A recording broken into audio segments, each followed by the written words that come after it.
இது வந்து ஒரு சேஃப்டி டிப்ஸு. அதாவது கிச்சனில் புதுசாக சமைக்க ஆரம்பிக்கிறீங்க, இல்லை இப்போ தான் உங்கள் வீட்டில் புதுசாக வந்து இந்த சிம்னி இன்ஸ்டால் பண்ணியிருக்காங்க அப்படின்னு அதை எப்படி ஃபாலோ பண்ணணும், அதை எப்படி யூஸ் பண்ணணும் அப்படின்றதுக்கான சேஃபாக எப்படி யூஸ் பண்ணலாம் அப்படின்றதுக்கு தான் இந்த எப்போவுமே சமையல் செய்கிறதுக்கு முன்னாடி இந்த சிம்னியை ஆன் பண்ணிட்டு தான் நம்ம வந்து சமையல் அடுப்பே பற்ற வச்சு சமைக்க ஆரம்பிக்கணும். இது வந்து நமக்கு அந்த இன்ஸ்டால் பண்ணும்போதே அந்த டெக்னீஷியன்ஸ் வந்து நம்மக்கிட்ட சொல்லிட்டு போவாங்க, ஆனால் நம்ம அதை ஃபாலோ பண்ணுறது கிடையாது.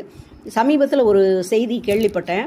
ஒரு வீட்டில் சமையல் செய்யும்போது அவங்க சிம்னியை ஆன் பண்ணாமையே ஸ்டவ்வை பற்ற வச்சு சமையல் செஞ்சுட்டு இருந்திருக்காங்க. சமையல் செய்யும் போதே வேறு ஒரு வேலை வந்துட்டதுனால அடுப்பை ஆஃப் பண்ணாமலே அப்படியே வச்சுட்டு அடுப்பில் இருந்த பாத்திரத்தெல்லாம் அப்படியே வச்சுட்டு அவங்க பாட்டுக்கு போயிட்டாங்க.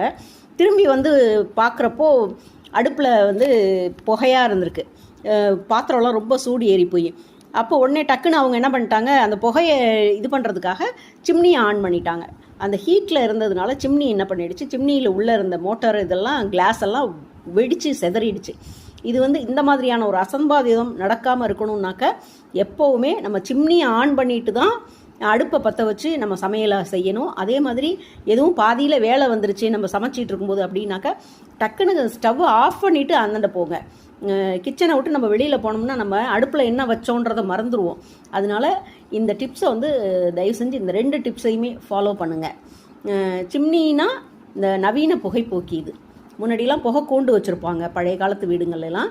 இப்போ வந்து சமீபத்தில் இது வந்து இப்போ மாடர்ன் ஹவுசஸ்லலாம் வந்து இந்த மாதிரி சிம்னி வச்சு இது வந்து கரண்ட்டில் ஒர்க் ஆகுறது. சிம்னி பற்றி தெரியாதவங்களுக்காக இந்த விஷயத்தை நான் சொல்கிறேன். சிம்னி வாங்கி யூஸ் பண்ணிங்கன்னா அவன் டெக்னீஷியன்ஸ்கிட்ட கேட்டு அந்த டிப்ஸ் எல்லாம் கரெக்டாக ஃபாலோ பண்ணுங்கள்.